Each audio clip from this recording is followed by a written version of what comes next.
Hier van die 22ste van die maand af, dan dink 'n mens, Jessie, hoe gaan ek by die einde van die maand kom? Ek kan nie die einde sien nie, is nog so ver. En al wat jy doen is, nee, jy sit jou bril op en dan kyk jy. Ek is Pieter.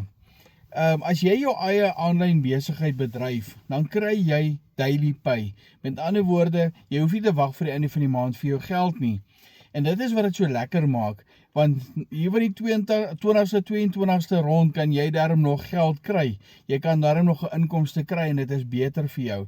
So as jy volgende maand hier by die 20ste, 22ste daar rond sukkel en jy het nie 'n inkomste nie, al wat jy hoef te doen is blameer jouself, want jy het nie ingespring om 'n besigheid te begin nie. So as jy wil meer weet hoe jy dan in hierdie tyd van die maand nog geld in jou rekening kan hê, gesels met my.